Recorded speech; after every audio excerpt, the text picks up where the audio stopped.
जय हिंद प्यारे साथियों, मैं आपका दोस्त तनिष कुमार। सीटेट फरवरी 2026 एसएसटी की आज प्रैक्टिस सेट नंबर 1 है हमारा। अपना आकलन स्वयं करें। ओके, आज के ये क्वेश्चंस हैं, आपके प्रैक्टिस सेट हैं। आप ये समझिए कि आप एग्जाम में बैठे हुए हैं। ठीक है, आपको 60 में से कम 55 से प्लस आपको क्वेश्चन सॉल्व करना है। तब आप मानिएगा कि आपकी तैयारी वाकई में सही है। आज के लिए आप आज हमने आपके लिए काफ़ी स्पेशल क्वेश्चन लेके आए हैं। आपके एग्ज़ाम के अकॉर्डिंग आपको देख कर के, पढ़ के आपको काफ़ी काफ़ी एंजॉय आएगा। ये देखिए, ये आपके काफ़ी अच्छे क्वेश्चंस लेके आया हूँ मैं। बढ़िया ध्यान से पढ़िए, अपना रिवीजन करिए। आपको काफ़ी अच्छा, आपको गुड फीलिंग होगा, तो वाकई में आपकी तैयारी हो कैसी रही है। ठीक है, अपने आप का आकलन स्वयं करें, जिससे आपको पता चलेगा कि हाँ, आप कितने गहरे पानी में। ओके, तो स्टार्ट किया जाए आज का सेशन। Okay, yes. तो आपका क्वेश्चन है आज, क्वेश्चन नंबर 1। समुद्रगुप्त को किस वाद्य यंत्र को बजाते हुए सिक्कों पर दिखाया गया है? ऑप्शन नंबर 1 तानपुरा, सितार, वीणा, बांसुरी। तो मेरे दोस्तों, समुद्रगुप्त गुप्त काल के काफ़ी महान साम्राज्य के महान शासक थे। इन्हें वीणा बजाते हुए, किसको वीणा बजाते हुए दिखाया गया है। ओके, ये देखो सिक्कों पे भी वीणा बजा रहे हैं। ये सामने आपकी इमेज है। Okay, yes. तो राइट आंसर है ऑप्शन नंबर 3। चलें अगले क्वेश्चन पे। वह स्थान जहाँ के स्त्री पुरुषों ने किसको गेहूं, जौ उगाना और भेड़ बकरी पालना सबसे पहले सीखा था? कौन सी है वो जगह? क्या मोहनजोदड़ो है, कोल्डी हवा है, मेहरगढ़ है, चिरांद है? तो मेरे मित्रों, मेरे भाइयों, इसका सही आंसर होगा ऑप्शन नंबर 2 मेहरगढ़, जहाँ पे स्त्री व पुरुषों ने गेहूं, जौ उगाना और भेड़ बकरी पालना सबसे पहले सीखा था। यस, राइट आंसर है मेहरगढ़। आपसे ये क्वेश्चन दूसरे प्रकार से भी पूछा जा सकता है कि मेहरगढ़ किस नदी के पास में है? तो देखो दोस्तों, ये आपका पड़ेगा बोलन नदी। कौन सी रिवर? बलूचिस्तान में। ओके, राइट आंसर है ऑप्शन नंबर 2 मेहरगढ़। ये पड़ता है आपका बोलन नदी, बलूचिस्तान में। समझ में आ गया ना? ये आपको क्वेश्चन इस प्रकार से भी दे सकता है। ध्यान में रखना है सारे के सारे फैक्टों को। ओके, चलिए आगे क्वेश्चन में चलें। और ये वर्तमान में कहाँ पे है? यह ईरान जाने वाले सबसे महत्वपूर्ण रास्ते बोलन दर्रे के पास में, किसके पास में? बोलन दर्रे के पास में एक हरा भरा समतल स्थान है, मेहरगढ़। ओके, काफी आपको अलग से इंफॉर्मेशन दे दी है। ध्यान में रखना है इन सब बातों को। चलिए अगला क्वेश्चन है आपका अब। अशोक के धम्म के संदर्भ में क्या असत्य है? ध्यान रखना दोस्तों, ये आपसे पूछ रहा है अशोक के धम्म के संदर्भ में क्या असत्य है। ऑप्शन नंबर 1 नौकरों से सद्व्यवहार करते थे। ऑप्शन नंबर 2 लोगों का नैतिक उत्थान। ऑप्शन नंबर 3 विशिष्ट देवता की पूजा। ऑप्शन नंबर 4 माता पिता एवं गुरुजनों का आदर। अशोक के धम्म के संदर्भ में क्या व कौन सा कथन असत्य है? तो दोस्तों, इसका सही आंसर है ऑप्शन नंबर 3 विशिष्ट देवता की पूजा। ये कथन असत्य दिया गया है। ठीक है, चलिए कुछ और इन्फॉर्मेशन के बारे में जानते हैं। अब ये धम्म क्या है, धम्म के बारे में थोड़ा सा इन्फॉर्मेशन समझ लीजिए। नैतिक उत्थान के लिए अशोक ने जिन आचारों की संहिता प्रस्तुत की थी, उसे उसके अभिलेखों में धम्म कहा गया है। अशोक के अभिलेखों में धम्म कहा गया है। किसको? नैतिक उत्थान को। ओके, समझ में आ गया ना? अच्छा, धम्म का वास्तविक अर्थ क्या है?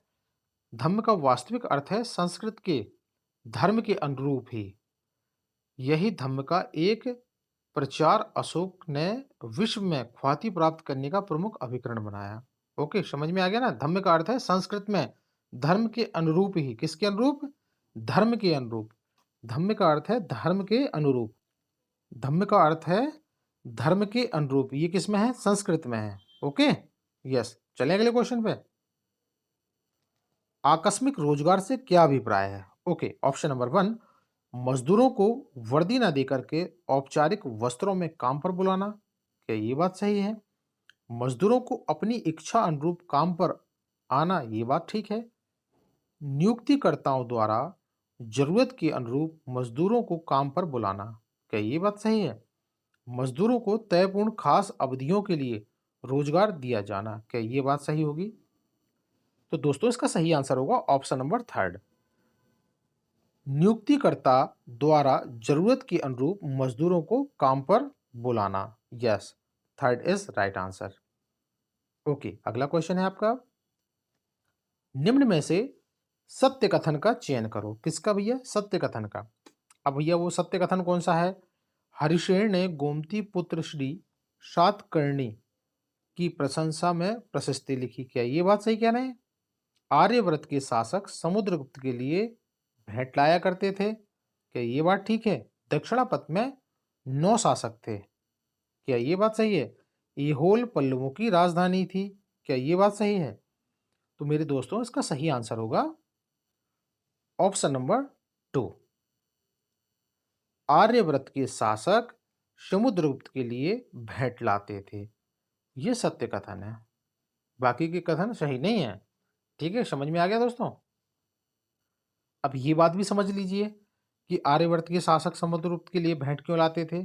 देखिए, आर्यव्रत के 8 शासकों को युद्ध में समुद्रगुप्त ने परास्त किया था बहुत बुरी तरीके से। ठीक है, उन्होंने फिर अशोक की अधीनता स्वीकार करने को मजबूर कर दिया गया था।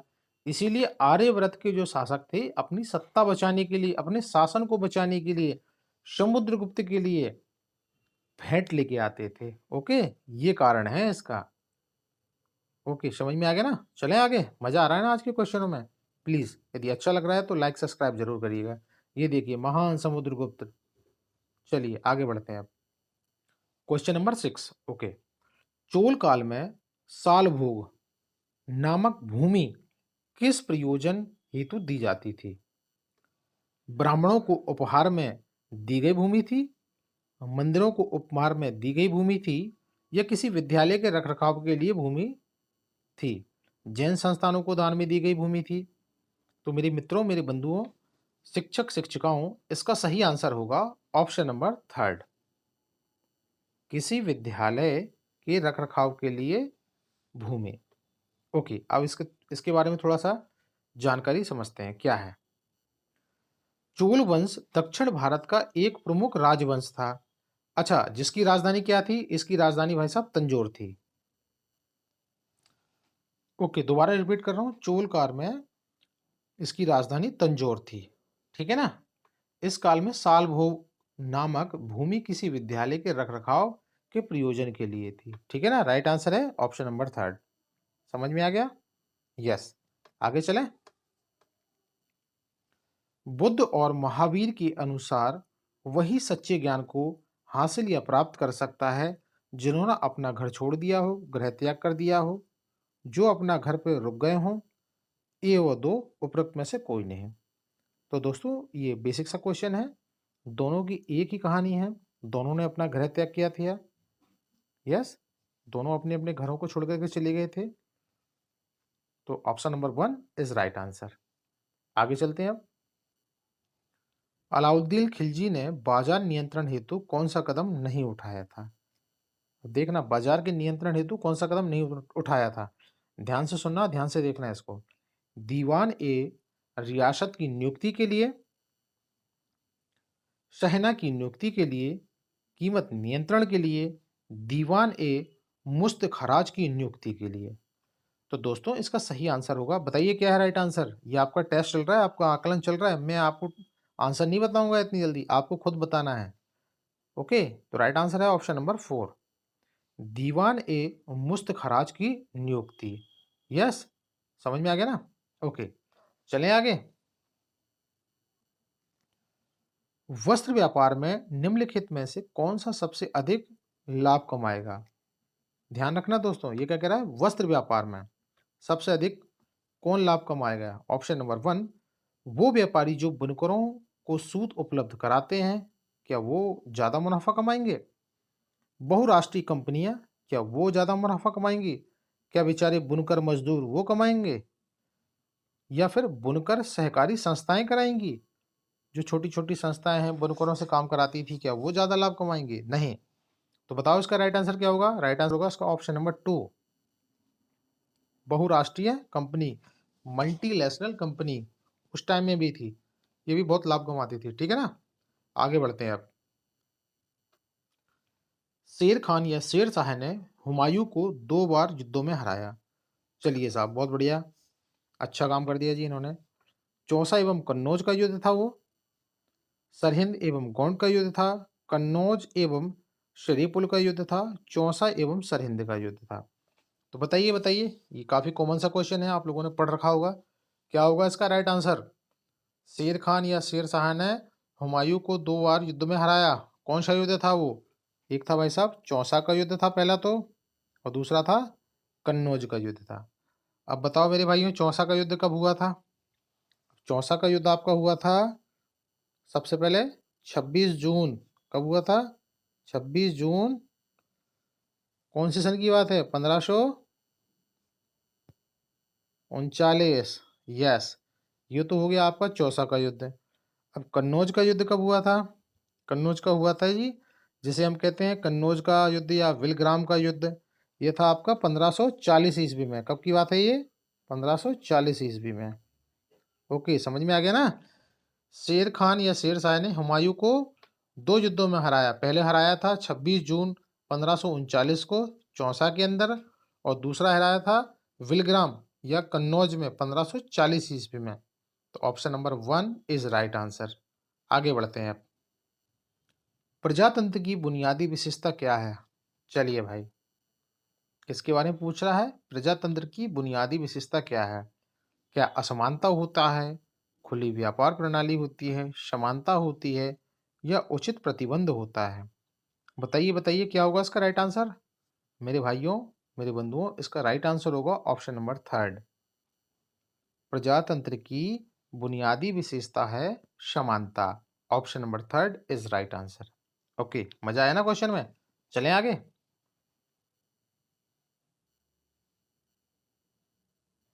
भू राजस्व करने का अधिकार, ठीक है।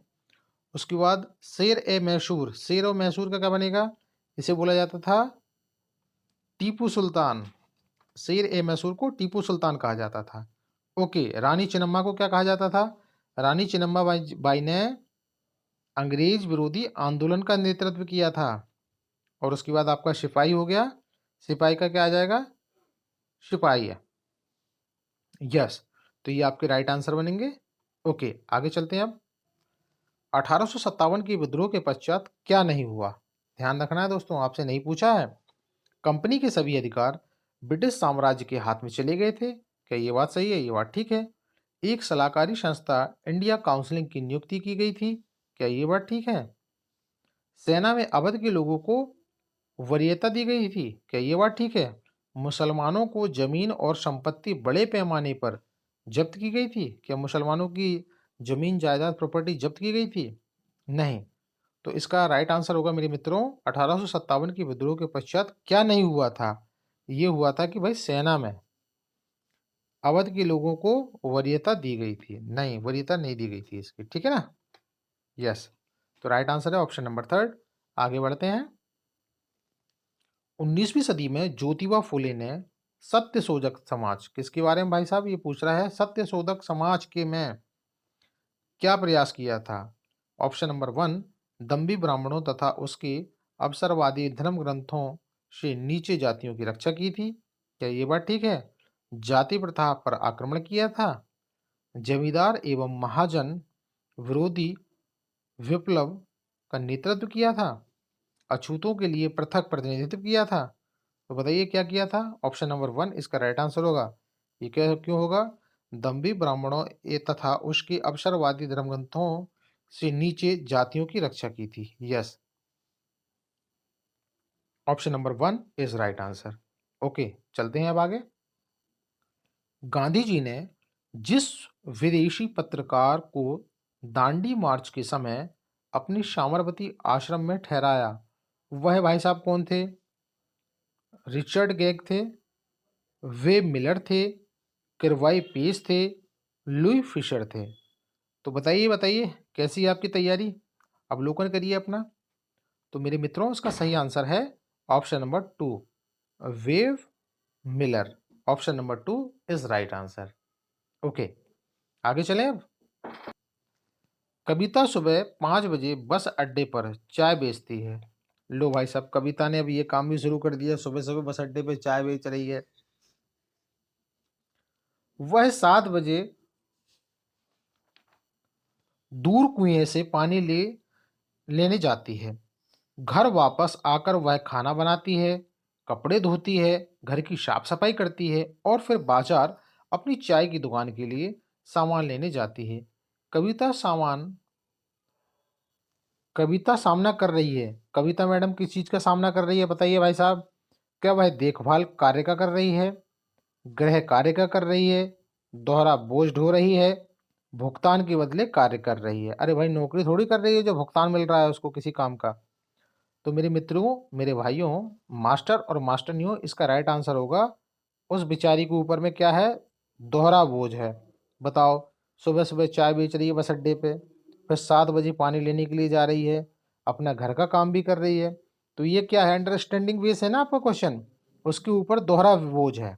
ओके, ऑप्शन नंबर 2 इस राइट आंसर। आगे बढ़ते हैं अब हम। निम्नलिखित में से कौन से मौलिक अधिकार का हनन होगा अगर जैन समुदाय के लोगों के एक समूह को जैन तीर्थंकरों की सीखी पर शिक्षा केंद्र खोलने की अनुमति नहीं दी जाती? अब समझना ही है, ये कह रहा है वह कौन से मौलिक अधिकारों का हनन होगा यदि जो जैन धर्म के तीर्थंकर हैं उनकी जो सीखी हुई विचारधारा हैं, पद्धतियां हैं या उनकी शिक्षा है, यदि उनका कोई ऑर्गेनाइजेशन का केंद्र नहीं खोलने दिया जा रहा है तो क्या होगा? क्या वह सांस्कृतिक एवं शैक्षणिक अधिकारों का अधिकार होगा, धार्मिक स्वतंत्रता का अधिकार होगा, स्वतंत्रता का अधिकार होगा या समानता का अधिकार होगा? तो मास्टर मास्टरनियों, इसका राइट आंसर होगा ऑप्शन नंबर 1। ये होगा सांस्कृतिक और शैक्षणिक अधिकारों का अधिकार। ठीक है, option number 1 is right answer. Okay, आगे चलें अब। क्षोभ मंडल में तापमान ऊंचाई के साथ घटता है, ऊंचाई के साथ बढ़ता है, अपरिवर्तनशील रहता है, इसमें कोई परिवर्तन नहीं होता, पहले घटता है फिर बढ़ता है। बहुत बढ़िया, पहले घटा दो फिर बढ़ा दो। तो क्या होगा इसका राइट आंसर? मित्रों, मेरे भाइयों, बंधुओं, इसका सही आंसर होगा, बताइए बताइए, मैं नहीं बताऊंगा, आप बताइए पहले। इसका सही आंसर होगा ऊंचाई के साथ घटता है। Yes, option number 1 is right answer. अब कहाँ है आपका क्षोभ मंडल? ये देखिए, आपका क्षोभ मंडल ये रहा, 0 से लेके 12 किलोमीटर तक का होता है। तो यहाँ पे क्या होगा, ऊंचाई के साथ जो तापमान है वो घटेगा। अब इसमें कुछ और इन्फॉर्मेशन है, ये भी समझ लीजिए। ये आपका क्षोभ मंडल हो गया, उसके बाद आपका ये हो गया समताप मंडल हो गया, फिर आपका मध्य मंडल हो गया, ताप मंडल हो गया, और ये सैटेलाइट वाला बहिर्मंडल हो गया, मध्य बहिर्मंडल ब्रह्मंडल हो गया। ठीक है, समझ में आ गया ना? ओके, आगे बढ़े अब। संवैधानिक उपचारों के अधिकार से क्या अभिप्राय है? चलिए भाई साहब, सरकार का संविधान में संशोधन करने का अधिकार, क्या ये बात है? नागरिकों का उनके मौलिक अधिकारों के हनन होने पर न्यायालय में अपील करने का अधिकार, क्या ये बात सही है? सरकार को संवैधानिक प्रावधानों का प्रयोग करते हुए अपनी शक्ति को बढ़ाने का अधिकार, क्या ये बात सही है? नागरिकों का संविधान में नए प्रावधानों को जोड़ने की मांग करने का अधिकार। तो मेरे मित्रों, उसका राइट आंसर क्या होगा? राइट आंसर होगा ऑप्शन नंबर 2। यस, नागरिकों का उनके मौलिक अधिकारों की हनन होने पर न्यायालय में अपील करने का अधिकार। Option number 2 is right answer. ये आपका संवैधानिक उपचारों के अधिकार में से ये पूछा गया है क्वेश्चन आपका। ठीक है ना? निम्नलिखित में से या निम्नांकित में से कौन एक सही सुमेलित नहीं है? ध्यान रखना है, नहीं पूछ रहा है आपसे। सिंह भूमि झारखंड लौह अयस्क के लिए, क्या ये बात सही है? ये बात तो ठीक है भाई। रानीगंज पश्चिम बंगाल कोयले का भंडार पाया जाता है, बिल्कुल सही है। कटनी मध्य प्रदेश सीमेंट की फैक्ट्रियां हैं, बहुत बड़े बड़े प्लांट हैं, ये बात सही है। गुंटूर आंध्र प्रदेश यम्मा कुचिपुड़ी, ये कहाँ चूड़ियाँ बनती हैं? ना भैया, चूड़ियाँ आपकी फैजाबाद उत्तर प्रदेश में बनती हैं। आप कहाँ गुंटूर आंध्र प्रदेश वालों को चूड़ियाँ बनवा रहे हो? इनको तो नारियल इडली सांभर खिलवाओ, वो ठीक रहेगा। तो भाई साहब, आपसे पूछा था एक सुमेलित नहीं है, तो ऑप्शन नंबर 4 ये राइट आंसर है, ये सुमेलित नहीं होगा इसका। चूड़ियाँ फैजाबाद में बनती हैं आपकी, फैजाबाद फिरोजाबाद, फिरोजाबाद मोस्ट इंपॉर्टेंट है। ठीक है ना? ओके, आगे बढ़े। सर्वोच्च न्यायालय के किस क्षेत्राधिकार के अंतर्गत केंद्र एवं राज्यों के बीच विवाद को शामिल किया जाता है?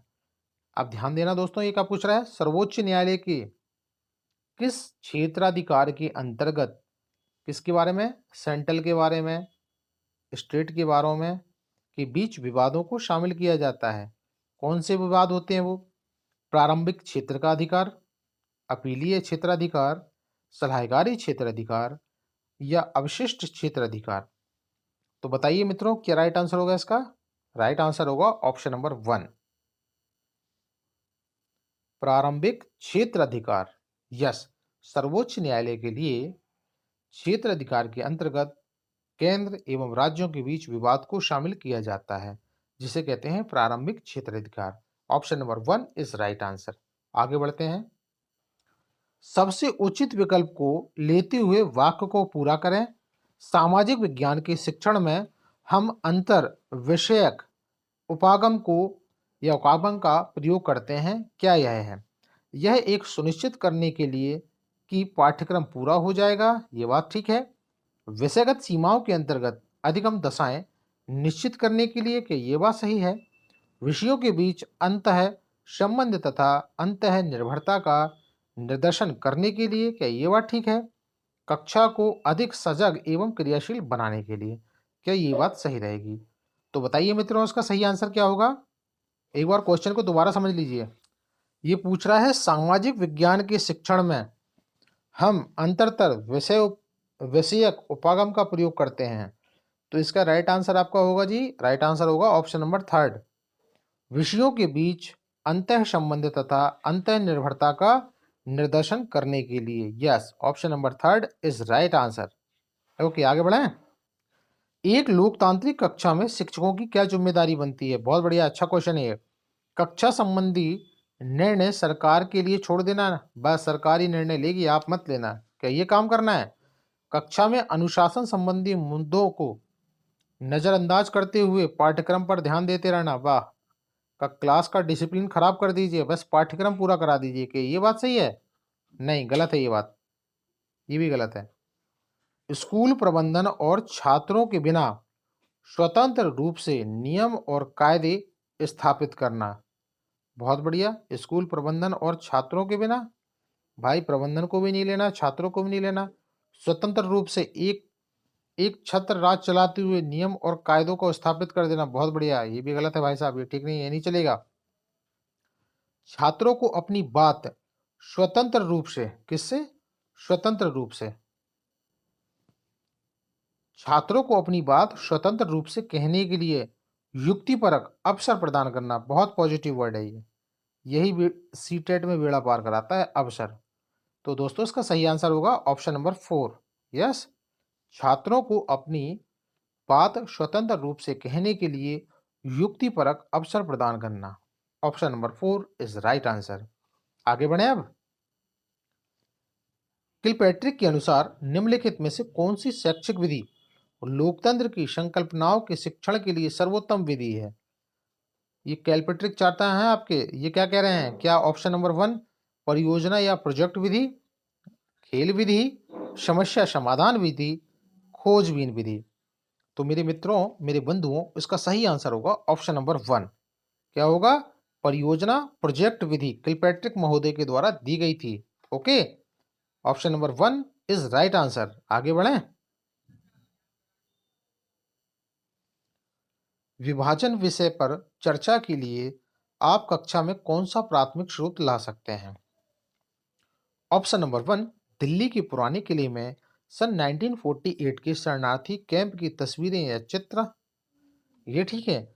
गदर एक प्रेम कथा चलचित्र पिक्चर दिखा करके सनी देओल वाली, ट्रेन टू पाकिस्तान उपन्यास या एक नावल को पढ़ा करके, तमस कहानी के उदाहरण दे करके।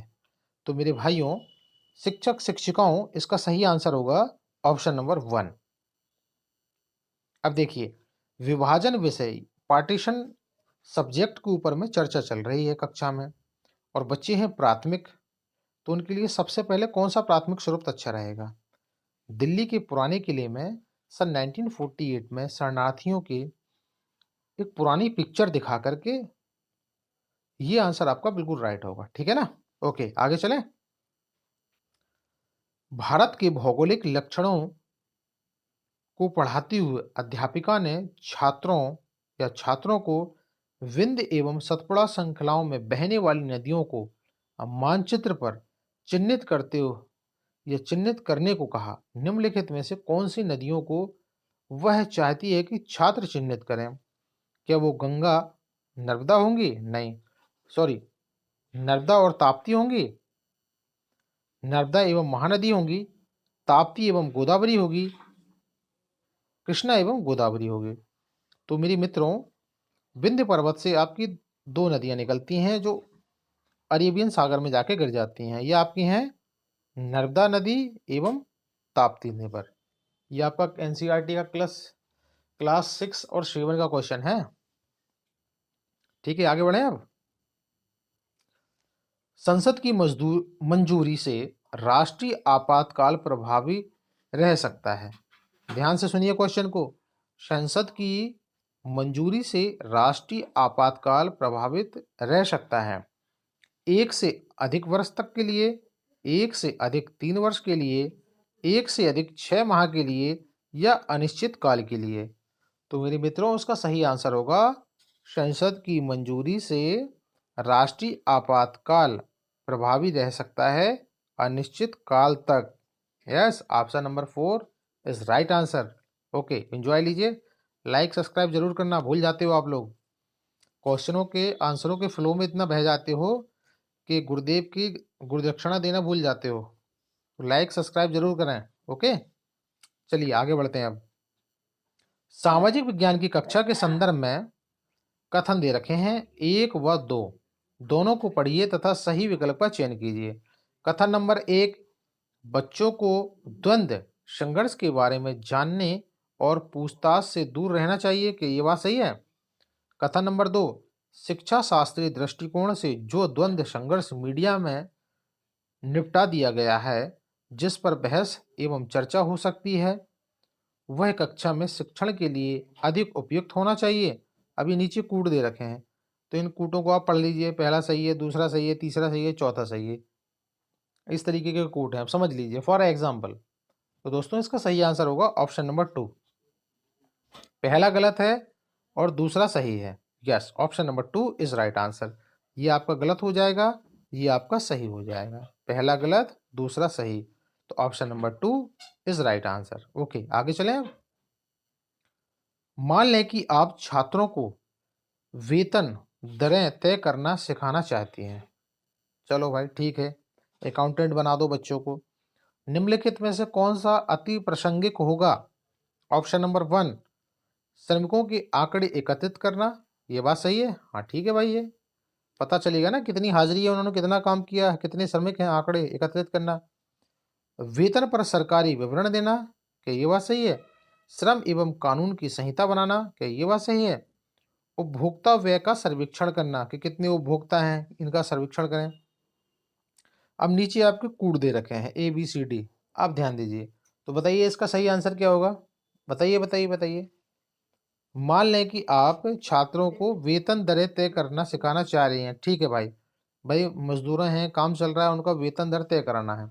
तो निम्नलिखित में से कौन सा प्रासंगिक कण सबसे अच्छे होंगे? तो इसका राइट आंसर होगा ऑप्शन नंबर 1। अब ध्यान से सुनिए, ऑप्शन नंबर 1 में क्या होगा? श्रमिकों के आंकड़े एकत्रित करना, ये आपको इकट्ठा करना पड़ेगा। वेतन पर सरकारी वितरण तैयार करना पड़ेगा और आपको श्रम कानून संहिता का भी पालन करना पड़ेगा। तो पहला, दूसरा, तीसरा is right answer. Option number 1 is right answer. आगे चलते हैं अब। प्राचीन भारत की किस अवधि को स्वर्ण युग माना जाता है? बहुत बढ़िया, गुप्त काल को ना। अरे सॉरी, मैंने तो आंसर ही बता दिया। चलिए, ऑप्शन नंबर 1, मौर्य काल, कुषाण काल, चोल काल, गुप्त काल। मेरे मुंह से तो आंसर निकल गया, आप लोगों को तो पता चल गया होगा। राइट आंसर है गुप्त काल, जिसे स्वर्ण युग कहा जाता है। समुद्रगुप्त सोने के सिक्के पर वीणा बजाते हुए कितने महान सम्राट दिखे थे इस समय पे, नहीं है? यस, आगे बढ़े अब। किसी देश की सरकार या किसी राज्य पर किसी राजा या रानी का आमतौर पर जीवन भर के लिए राज चलता है। ओके, उसे निम्न में से क्या कहा जा सकता है? अराजकतावादी कहा जाएगा, सत्तावादी कहा जाएगा, राजसी कहा जाएगा या लोकतांत्रिक कहा जाएगा? लोकतंत्र तो नहीं कहा जाएगा, कहा जाएगा। बताओ क्या होगा इसका राइट आंसर?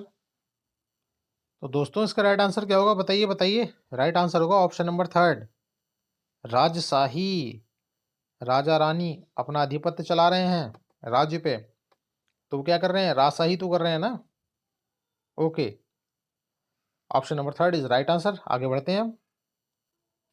भारतीय संसदीय प्रणाली में राष्ट्रपति संसद के निचले सदन को भंग करने के लिए निम्न में से किसकी सलाह ले सकते हैं?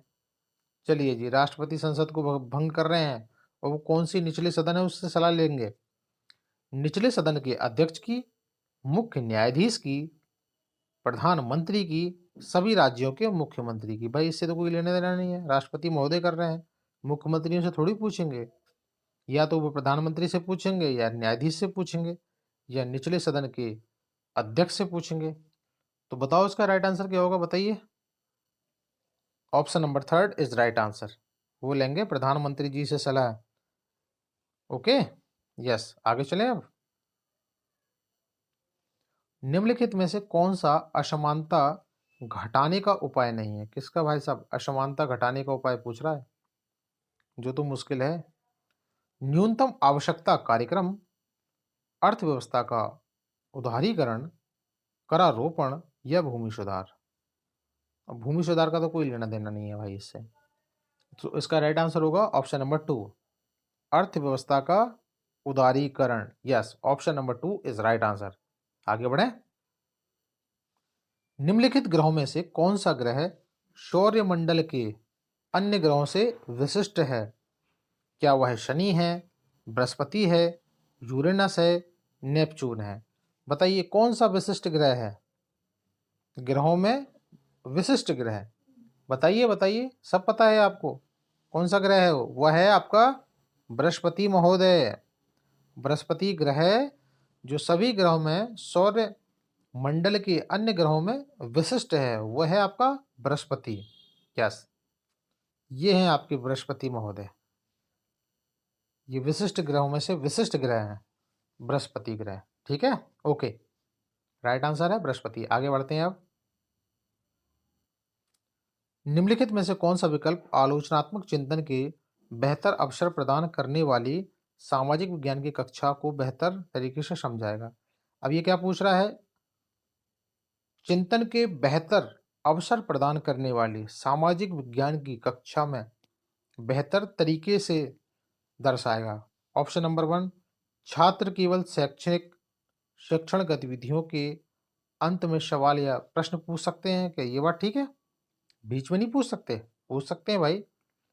छात्रों के प्रश्नकाल का समय शिक्षक के प्रश्नकाल के समय के अनुपात में ही अधिक होता है। कि ये बात ठीक कह रहे हैं?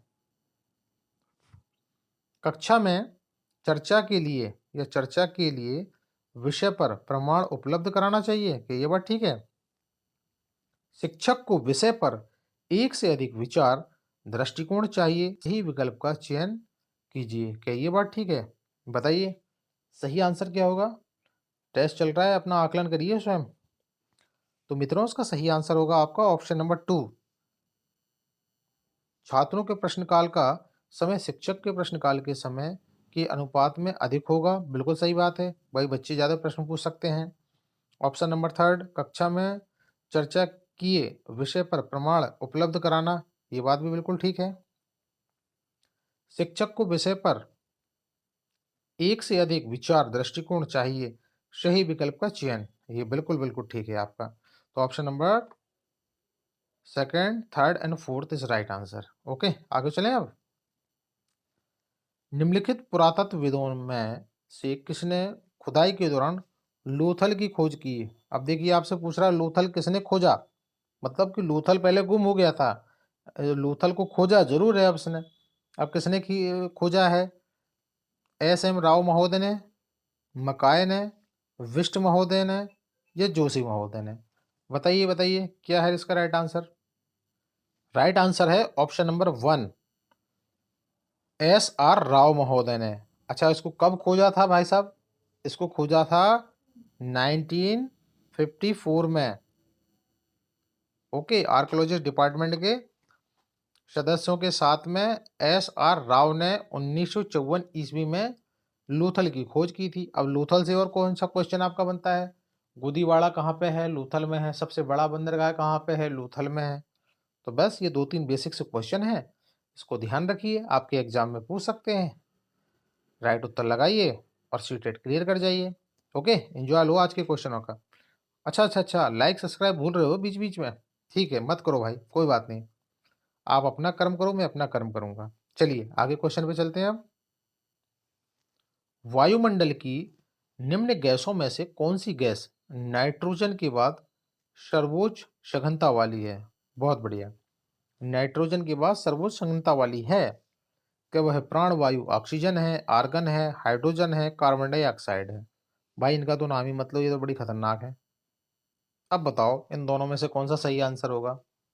चलिए बताइए, दोबारा क्वेश्चन पढ़ देता हूँ। वायुमंडल की निम्न गैसों में से कौन सी गैस नाइट्रोजन के बाद सर्वोच्च सघनता वाली होती है? भाई साहब वो है आपकी ऑक्सीजन, जिसे हम प्राणवायु कहते हैं। अब ये कार्बन डाइऑक्साइड भी प्राणवायु है, ये किसकी प्राणवायु है बताओ? ये पेड़ पौधों की प्राणवायु है, ठीक है ना। अब इसमें एक क्वेश्चन और बनता है आपका, यदि पृथ्वी पे कार्बन डाइऑक्साइड ज़्यादा हो जाए तो क्या होगा? क्या पेड़ पौधे ज़्यादा होंगे, जीव जंतु ज़्यादा होंगे, खेती ज़्यादा होगी? नहीं भाई, पृथ्वी तहस नहस हो जाएगी। ओके, तो इसका राइट आंसर है 38 का ऑप्शन नंबर 1, ऑक्सीजन। यस, आगे चलें अब। मौसम वैज्ञानिक निम्नलिखित क्षेत्रों में से किस क्षेत्र की गतिविधियों के आधार पर मौसम का पूर्व अनुमान लगाते हैं? चलिए भाई मौसम डिपार्टमेंट में चलते हैं अब हम। अब मौसम डिपार्टमेंट के जो वैज्ञानिक लोग हैं, वो कैसे मौसम की गतिविधियों के बारे में बताते हैं? क्या वह क्षोभ मंडल के बारे में देख करके बताते हैं, ताप मंडल, आयन मंडल या बहिर्मंडल?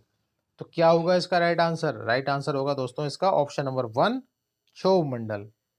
ठीक है ना, क्षोभ मंडल को देख करके ही पूर्व अनुमान लगाते हुए मौसम की जानकारी देते हैं। अब कोई भी आपसे पूछता है ना, तो कैसे पता लगाते हैं ये क्षोभ मंडल के एटमॉस्फेयर को देख करके आगे की जानकारी लेकर के बताते हैं। ठीक है ना, अब बेवकूफ नहीं बनना है मौसम विभाग वालों से। चलिए आगे बढ़ते हैं अब। निम्नलिखित कथनों में से कौन सा कथन ग्राम सभा के विषय में सत्य है? किसके बारे में पूछ रहा है सर जी? ये ग्राम सभा के बारे में पूछ रहा है। मास्टर नहीं हो, ध्यान रखना है इसको। कभी कभी जो आसान सवाल होते हैं ना, वो जल्दबाजी में लुढ़का के चले जाते हैं। ठीक है ना, और 1 नंबर से भी सीट हट जाता है। चलिए, यस, गांव का हर व्यक्ति ग्राम सभा का सदस्य होता है कि ये बात सही है? बताओ बताओ बताओ। कोई भी जो 18 साल या उससे अधिक है, वह ग्राम सभा का सदस्य हो सकता है कि ये बात सही है? ये बात तो भाई ठीक सी लग रही है। कोई भी जो 21 साल या इससे अधिक है, वह ग्राम सभा का सदस्य हो सकता है कि ये बात ठीक है? ये बात भी ठीक हो सकती है, पर ये इसका राइट आंसर नहीं कहूंगा मैं। राइट आंसर आप लोग बताओगे। एक ग्राम सभा में केवल एक ही गांव होता है। भाई साहब ये तो बिल्कुल कह रहे हैं, सरासर झूठ बोल रहे हैं। केवल एक गांव होता है? नहीं भाई साहब, एक से अधिक गांव हो सकते हैं। तो बताइए क्या होगा इसका सही आंसर? अरे मित्रों, इसका राइट आंसर होगा ऑप्शन नंबर 2। कोई भी जो 18 साल या इससे अधिक वर्ष आयु का है, वह ग्राम सभा का सदस्य बन सकता है। आप लोग भी बन सकते हो ग्राम सभा के सदस्य।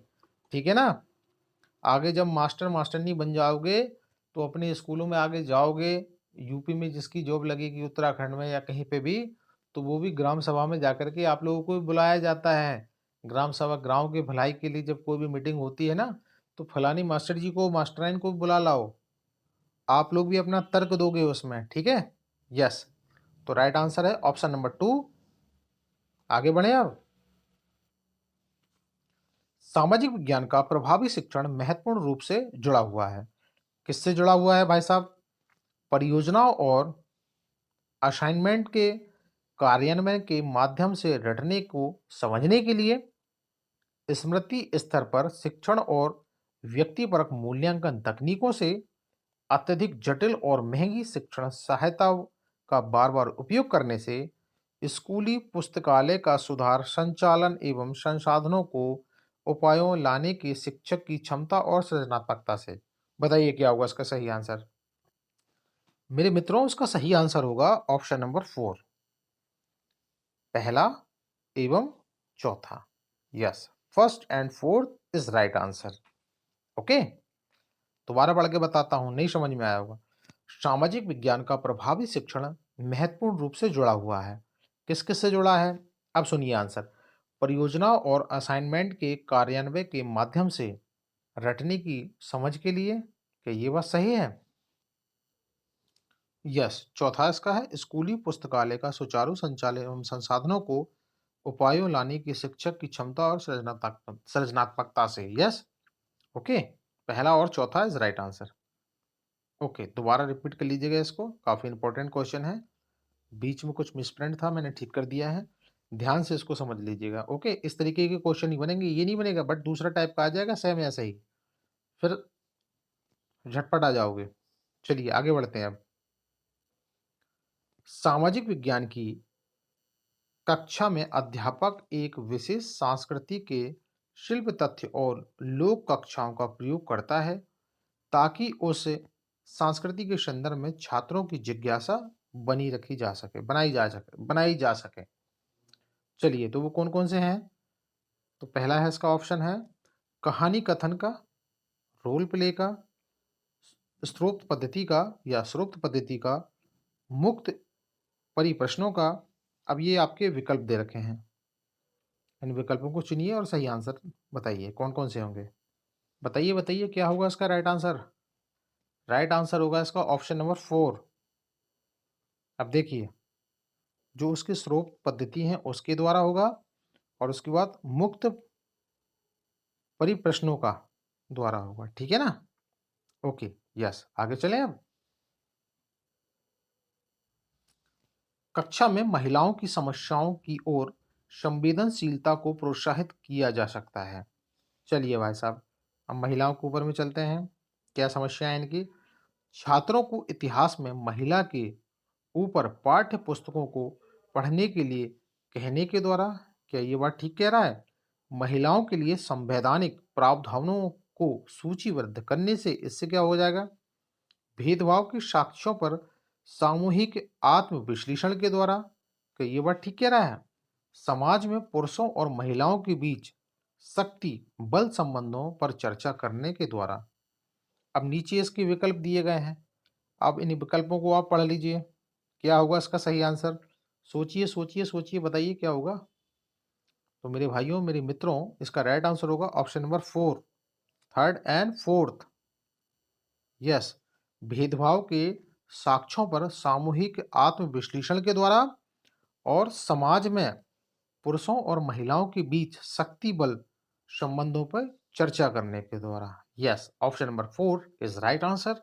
आगे बढ़ते हैं अब हम। सामाजिक विज्ञान बच्चों को मुख्य रूप से तैयार करता है। चलिए भाई साहब, बहुत बढ़िया, सामाजिक विज्ञान बच्चों को तैयार कर रहा है, काफी अच्छी बात है ये तो। स्वतंत्र रूप से सोचने की क्षमता हेतु। चलिए, अंधविश्वासों पर प्रश्न करने की क्षमता हेतु। बहुत बढ़िया। लिंग पूर्वग्रह और रूढ़ियों की बनी पूर्व समझ को तोड़ने की समझ बनाने के लिए। बहुत बढ़िया। सामुदायिक नियम और सामाजिक आचारों का पालन करने की क्षमता हेतु। चलिए, नीचे कूट दिए गए हैं, कूटों को पढ़ लो। राइट आंसर बताओ क्या होगा? पहला होगा, दूसरा होगा, तीसरा होगा, चौथा होगा? ये पहला, दूसरा, तीसरा, या दूसरा या तीसरा? तो मेरे मित्रों, शिक्षक शिक्षिकाओं, इसका सही आंसर आपका होगा ऑप्शन नंबर 1, पहला, दूसरा, तीसरा। अब देखिए, दोबारा क्वेश्चन पढ़ रहा हूं। सामाजिक विज्ञान बच्चों को मुख्य रूप से तैयार करता है स्वतंत्र रूप से सोचने की क्षमता के लिए। बिल्कुल सही कह रहा है। दूसरा नंबर, अंधविश्वासों पर प्रश्न करने की क्षमता के लिए। बहुत बढ़िया। और तीसरा आपका होगा लिंग पूर्वग्रह या पूर्वाग्रह और रूढ़ियों की बनी पूर्व समझ को तोड़ने की समझ बनाने के लिए। वाह, लिंग पूर्वग्रह नहीं है उसके द्वारा। Okay, right answer option number 1। आगे बढ़ते हैं अब। निम्नलिखित कथनों ऑप्शन है अल्पसंख्यक शब्द का इस्तेमाल ऐसे समुदायों के लिए किया जाता है जो संख्या की दृष्टि से बाकी आबादी के मुकाबले बहुत कम है। क्या ये बात सही कह रहा है? चलिए, ऑप्शन नंबर 2 कह रहा है इसका अल्पसंख्यक शब्द केवल संख्या के सवाल पर ही सीमित नहीं है, बल्कि सत्ता, संसाधनों तक पहुंच आदि मुद्दे इससे जुड़े हुए हैं। क्या ये बात सही है? सोचिए सोचिए, बताइए इसका राइट आंसर क्या होगा। करिए अपना मूल्यांकन, अपना आकलन करिए, क्या है राइट आंसर। तो मेरे मित्रों, शिक्षक शिक्षिकाओं, इसका सही आंसर होगा आपका ऑप्शन नंबर 1। ए और दो दोनों सही हैं। Yes, both are right. Okay, दोनों सही है भाई साहब ये, और दोनों के दोनों सही कह रहे हैं। चलें आगे। सामाजिक अध्ययन विषय निम्न में से किस सिद्धांत पर आधारित है? बहुत बढ़िया, काफी अच्छा क्वेश्चन पूछ लिया, बहुत तगड़ा। सामाजिक अध्ययन विषय निम्न में से किस बात पर आधारित है? दोबारा मैंने रिपीट किया हूं। अब इसके ऑप्शन पढ़िए और अपने आप उत्तर बताइए, मैं नहीं बताऊंगा इसका आंसर। छोटा सा आंसर है इसका। ज्ञान एक इकाई है, ये बात सही है। ज्ञान समाज का आधार है, ये भी बात सही है क्या? ज्ञानहीन मानव सामाजिक नहीं होते, बहुत बढ़िया है। अरे भैया, जिसमें ज्ञान नहीं होता क्या वो सामाजिक नहीं होते? ये इसमें से कोई नहीं होगा। बताइए बताइए, क्या होगा शिक्षक शिक्षिकाओं, इसका सही आंसर क्या होगा? बताइए प्लीज टेल में। इसका सही आंसर होगा ऑप्शन नंबर 1, ज्ञान एक इकाई है। Option number 1 is right answer. आगे बढ़े। यस। अभिकथन ए, इतिहास में साम्राज्य वन संसाधनों के लिए आदिवासियों पर निर्भर रहते हैं। बहुत बढ़िया, दोबारा रिपीट कर रहा हूं। इतिहास में साम्राज्य वन संसाधनों के लिए आदिवासियों पर निर्भर रहते थे। अब तर्क आर भाई की भी सुन लो। आदिवासियों के पास वनों तक पहुंचने का गहन ज्ञान और साथ ही साथ अधिकतर वनों का अधिकार भी था। अब देखो, दोनों ए और आर भाइयों में क्या क्या बात हो गई है, आप लोगों ने सुन लिया है। अब इसके कूट क्या क्या है। ए और ना दोनों सही हैं। आर ए की सही व्याख्या करता है। ए और आर दोनों सही हैं, लेकिन आर ए की सही व्याख्या नहीं करता है। ए सही है, लेकिन आर महोदय खराब हैं।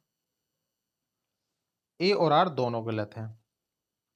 तो बताइए क्या राइट आंसर है इसका? राइट आंसर है ऑप्शन नंबर 1, ए और आर दोनों सही हैं। आर ए की सही व्याख्या कर रहा है। Yes, option number 1 is right answer. Okay, आगे चलें। सामाजिक विज्ञान विषय के संदर्भ में निम्नलिखित में से कौन सा कथन असत्य है? इस पे ध्यान देना दोस्तों, ये लुटिया डुबाता है आप लोगों की। असत्य कौन सा है? सामाजिक विज्ञान में आर्थिक, राजनीतिक, भौगोलिक तथा ऐतिहासिक क्षेत्रों में सामग्री ग्रहण की जाती है। क्या ये बात ठीक है? सामाजिक विज्ञान के प्रकरण किसी एक विषय से संबंधित होते हैं। क्या ये बात ठीक है? सामाजिक विज्ञान बच्चों में सामाजिक व्यवहार के लिए उपयोगी एवं लाभदायक होता है। क्या ये बात ठीक कह रहे हैं? सामाजिक विज्ञान की शिक्षा में सामाजिकता लाने पर बल दिया जाता है। क्या ये बात ठीक है? बताइए बताइए, सही आंसर क्या है? यस, इसका राइट आंसर होगा ऑप्शन नंबर 2। सामाजिक विज्ञान के प्रकरण की एक विषय से संबंधित होता है। नहीं पूछा था, असत्य पूछा था, तो असत्य मिल गया आपको। मिल गया ना? क्वेश्चन को एक दो बार डीपली ढंग से पढ़ लो, आपको अपने आप आंसर बता देगा ऑप्शन, कि भाई साहब मेरे पे आ जाओ, टिक मार दो, मैं सही आंसर हूँ। यस, आगे बढ़े। अरे भाई भाई भाई, लाइक सब्सक्राइब तो कर दो यार, भूल जाते हो पता नहीं यार, इतनी मसरूफ हो जा रहे हो ना क्वेश्चनों में। देखना, सर की गुरु दक्षिणा अधूरी मत किया करो। यस, आगे चलते हैं अब। निम्न में से समस्या समाधान विधि का क्या गुण है? चलिए भाई साहब, बहुत बढ़िया। ये पूछ रहा है समस्या समाधान विधि का कौन सा गुण है। इस विधि से छात्र भावी जीवन की समस्याओं का हल सीखेंगे। क्या समस्या समाधान विधि जिस बच्चे ने पढ़ ली है, क्या वो अपने जीवन में, भावी जीवन में समस्याओं का हल सीख लेंगे? सीखते हैं? क्या ये बात ठीक है? चलिए अगला पूछते हैं। इस विधि से छात्रों में मनोवैज्ञानिक दृष्टिकोण का विकास होता है। इस विधि को पढ़ के मनोवैज्ञानिक दृष्टिकोण विकसित कर लेंगे। ये बात ठीक है।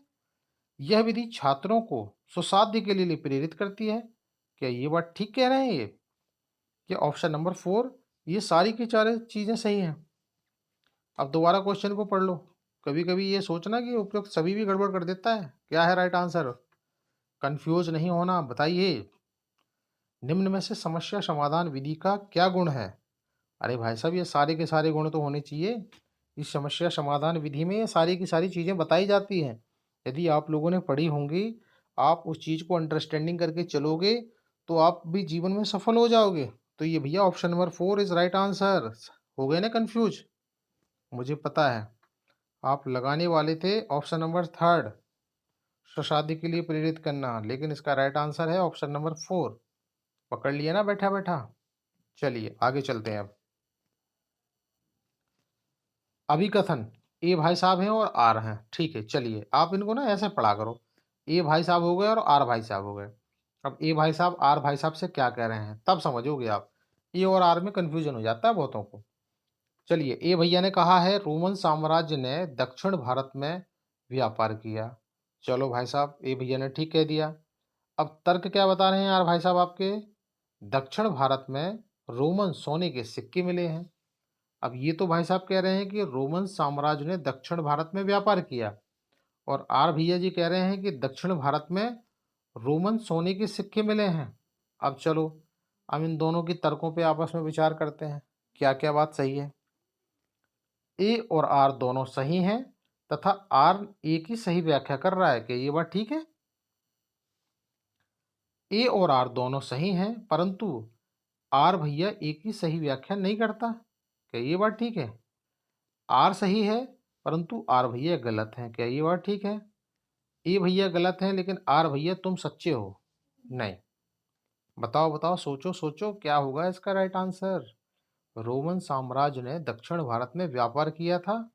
ये बात ठीक है? हाँ भाई, बिल्कुल ठीक लग रही है। दक्षिण भारत में रोमन सोने के सिक्के मिले हैं। ये बात भी ठीक है। तो दोनों भाई साहब तो ठीक ही तो है ना? ए भाई भी ठीक कह रहे हैं और आर भाई भी ठीक कह रहे हैं, और दोनों की व्याख्या भी सही है। क्यों इतना कंफ्यूज हो रहे हो? दोनों के दोनों सही है ना? चलो आगे बढ़े। Question number 53। ए और बी, ऐसा मान लो आप इसको, ए और बी मान लो, और एक कथनों को पढ़ करके सही उत्तर का चयन कीजिए। लगभग 200 सालों के भीतर मगध सबसे महत्वपूर्ण जनपद क्यों बन गया था? बहुत बढ़िया। अब यहाँ पे आ रहा है पॉइंट। ये है आपका सोचने का तरीका। लगभग 200 सालों के भीतर मगध सबसे महत्वपूर्ण जनपद क्यों बन गया? अब नीचे इसके आपने ऑप्शन दे रखे हैं। यदि आपने मगध जनपद के बारे में पढ़ा होगा तो आप इसका सही उत्तर निकाल लोगे। अब ये काफी अंदर से पहुंचने लगा सीटेट, हल्के में मत लेना कि उठा लेता था, नहीं। ऑप्शन नंबर 1, कई नदियों जैसे गंगा और सोन मगध से होकर बहती हैं। क्या ये बात ठीक है? मगध का एक हिस्सा जंगलों से हरा भरा था। क्या ये बात ठीक है? इस क्षेत्र में लौह अयस्क की खदानें हैं। क्या ये बात ठीक है? अब बताओ बताओ बताओ, क्या होगा इसका राइट आंसर? इसका राइट आंसर होगा ऑप्शन नंबर 4। यदि आपने मगध जनपद को, मगध महाजनपद को पढ़ा होगा, तो ये इसमें सारी चीजें मिलेंगी, क्योंकि उसमें कई नदियां थी। गंगा और सोन मगध से होकर के बहती थी। मगध एक का एक हिस्सा जंगलों से हरा भरा था। इसमें लोह अयस्क के भंडार भी मिले हुए हैं, खदानें पाई गई हैं। ओके, तो yes, option number 4 is right answer. आ गया मजा? चलें आगे। चलिए, सामाजिक अध्ययन शिक्षण में पाठ योजना का निर्माण करने से क्या लाभ होता है? बताओ भाई साहब। सामाजिक अध्ययन शिक्षण में पाठ योजना, पाठ योजना का निर्माण से क्या लाभ होता है? उपयुक्त वातावरण तैयार हो जाता है। कि ये बात ठीक है? आत्मविश्वास के साथ शिक्षण होता है। ये बात ठीक है? क्रियाओं का निश्चित होता है, जो क्रियाकलाप करते हैं वो निश्चित होती हैं, या ऑल ऑफ दीज, सारे के सारे सही हैं। अब यदि आपने पाठ योजना ढंग से पढ़ी है, समझी होगी, तो आपको पता चल गया होगा। इसका राइट आंसर होगा ऑप्शन नंबर, बताओ बताओ बताओ, मैं नहीं बोलूंगा, बताओ बताओ, ऑप्शन नंबर 4। क्या यार, लेट कर देते हो आप लोग। चलिए ओके, ये चारों के चारों सही हैं। Option number 4 is right answer. आपका अगला क्वेश्चन है, सामाजिक अध्ययन शिक्षण में तात्कालीन मामलों का उद्देश्य है। ओके, आई रिपीट अगेन, सामाजिक अध्ययन शिक्षण में तात्कालीन मामलों का उद्देश्य है छात्रों के सामान्य ज्ञान की वृद्धि करना। चलिए बहुत बढ़िया, सामान्य ज्ञान बढ़ा दीजिए, उनका जी के जीएस आप बढ़वा दो इससे, बहुत बढ़िया। आलोचनात्मक चिंतन का विकास करवा दो, बहुत बढ़िया। पाठ्य पुस्तकों की विषय वस्तु को आधुनिकतम एवं न्यून बनवा दो, बहुत बढ़िया। सॉरी, आधुनिकतम एवं पूर्ण बनवा दो, न्यून नहीं बनवाना, पूर्ण बनवाना है। या ऑल ऑफ दिस, क्या होगा इसका राइट आंसर? मुझे नहीं पता भाई इसका राइट आंसर, आप लोग बताओ। सामाजिक अध्ययन शिक्षण में तात्कालीन मामलों का उद्देश्य होगा ऑल ऑफ दीज, ये सारी के सारे ठीक हैं। छात्रों के सामान्य ज्ञान की वृद्धि भी होगी उससे, आलोचनात्मक चिंतन का विकास भी होगा उससे, पाठ्य पुस्तकों की विषय वस्तु को आधुनिकतम एवं पूर्ण बनाया जाएगा उससे। Yes, option number 4 is right answer. आगे चलते हैं, सामाजिक अध्ययन में मूल्यांकन की प्रक्रियाओं को प्रयुक्त करने का कार्य अन्य विषयों की अपेक्षा। क्या है भाई साहब, दोबारा सुनो, छोटा सा क्वेश्चन है, कंफ्यूज हो जाओगे। सामाजिक अध्ययन में मूल्यांकन की प्रक्रियाओं को प्रयुक्त करने का कार्य अन्य विषयों की अपेक्षा सरल होता है, जटिल होता है, अधिक टेढ़ा मेढ़ा या जटिल होता है, या ये सभी। क्या होगा इसका राइट आंसर? बताइए बताइए बताइए। शिक्षक शिक्षिकाओं, भविष्य के होनहार, भाग्य विधाता, बताइए क्या होगा इसका राइट आंसर? क्या ऑल ऑफ दीज होगा, पहला होगा, दूसरा होगा, तीसरा होगा, चौथा होगा? अरे भाई इसका राइट आंसर क्या होगा, बताओ बताओ बताओ। राइट आंसर होगा ऑप्शन नंबर 3। यस, अधिक जटिल हैं। ओके, चलें आगे, मजा आया? अरे भाई लाइक सब्सक्राइब कौन करेगा? चलो मत करो, कोई बात नहीं। सामाजिक अध्ययन शिक्षण के अंतर्गत इकाई योजना का निर्माण करते समय निम्न में से किस पर ध्यान देना आवश्यक है? ऑप्शन नंबर 1, शिक्षण बिंदु संक्षेप में लिखे जाएं, क्या ये बात ठीक होगी? इकाई के अंतर्गत विद्यार्थियों को ज्ञानार्जन के पर्याप्त अवसर मिलने चाहिए, क्या ये बात ठीक होगी? उद्देश्य अत्याधुनिक महत्वाकांक्षी नहीं होने चाहिए जिसकी संप्राप्ति कठिन हो, क्या ये बात ठीक है? या ऑल ऑफ दीज, ये सभी ठीक है? चलिए बताइए इसका राइट आंसर क्या होगा। सामाजिक अध्ययन शिक्षण के अंतर्गत इकाई योजना का निर्माण करते समय निम्न में से किस पर ध्यान देना आवश्यक है? बताओ क्या होगा इसका राइट आंसर? पर्याप्त अवसर मिलने चाहिए, संक्षेप बिंदु लिखे जाने चाहिए, महत्वाकांक्षी नहीं होने चाहिए, जिनकी संप्राप्ति कठिन हो, क्या ये बात ठीक है? कौन सा है, बताओ बताओ बताओ। ऑप्शन नंबर 1 2 3 राइट आंसर है option number 4, all of these, ये सारी की सारी होनी चाहिए। यस, समझ में आ गया? ओके, आगे चलें, एंजॉय लो आज के क्वेश्चनों का। सामाजिक अध्ययन शिक्षण में अवलोकन विधि का क्या महत्व है? यस, आई रिपीट अगेन, सामाजिक अध्ययन शिक्षण में अवलोकन विधि का क्या महत्व है? छात्र छात्राओं के लिए उत्तम विधि है, क्या अवलोकन विधि छात्र छात्र छात्राओं के लिए एक उत्तम विधि है? ये बात ठीक है क्या? प्रत्यक्ष रूप से प्रयोगकर्ता से संपर्क रहता है, क्या ये बात ठीक है? व्यवहारिक ज्ञान की प्राप्ति होती है इससे, या ऑल ऑफ दीज? बताइए बताइए बताइए। आई रिपीट अगेंस्ट क्वेश्चन, सामाजिक अध्ययन शिक्षण में अवलोकन विधि का क्या महत्व है? छात्र छात्राओं के लिए उत्तम विधि है, प्रत्यक्ष रूप से प्रयोगकर्ताओं से संपर्क रहता है, व्यवहारिक ज्ञान की प्राप्ति होती है, या ऑल ऑफ दिस? बताइए राइट आंसर क्या होगा? राइट आंसर होगा ऑप्शन नंबर, बताओ बताओ बताओ बताओ, 4। यस, ऑल ऑफ दिस, ये सारी की सारी खूबियां होनी चाहिए। अवलोकन विधि का यही महत्व होता है। Is right? ओके, आगे चलें। वह विधि जिसमें छात्र एवं अध्यापक विचारों का आदान प्रदान करते हैं या करना चाहते हैं, क्या कहलाती है? ओके, थोड़ा सा मिसप्रिंट हो गया है, बट डोंट वरी, मुझे पता है मेरे होनहार शिक्षक शिक्षिकाएं सब अंडरस्टैंडिंग कर लेंगे। Okay, I repeat again, question number 60, वह विधि जिसमें छात्र एवं अध्यापक विचारों का आदान प्रदान करते हैं वो क्या कहलाती है? प्रश्नोत्तर विधि होगी, विचार विमर्श विधि होगी, परियोजना विधि होगी, या ऑल ऑफ दीज होगी? बताइए, टेलिंग यू, बताइए बताइए, वाई इस आंसर क्या है इसका आंसर? प्रश्नोत्तर विधि, विचार विमर्श विधि, परियोजना विधि, या ऑल ऑफ दीज? तो क्या है, ऑप्शन 1 पे लगाऊं, 2 पे लगाऊं, किस पे लगाऊं राइट आंसर? बोलिए बोलिए। इसका राइट आंसर होगा option number 4। Yes, 4 is right answer. अरे भाई, जिसमें छात्र एवं अध्यापक विचारों का आदान प्रदान, संप्रेक्षण, आपस में बातचीत कर लें, वह विधि क्या होगी? अरे प्रश्नोत्तर विधि तो होगी ना। अरे बच्चे सर से क्वेश्चन पूछेंगे, आप लोगों से क्वेश्चन पूछोगे, आप आंसर दोगे, किसी भी चीज़ का बात, विचारों का आदान प्रदान होगा, या कोई परियोजना विधि कराओगे, कोई प्रोजेक्ट विधि कराओगे, तो दोनों के शिक्षक छात्रों का आपस में बातचीत होगी नहीं होगी? तो ये क्या है, ये तीनों की तीनों ठीक तो हैं। तो इसका राइट आंसर है ऑल ऑफ दिस। ओके, तो ओके भाइयों, शिक्षक शिक्षिकाओं, आज आपका ये पहला प्रैक्टिस सेट कंप्लीट हुआ।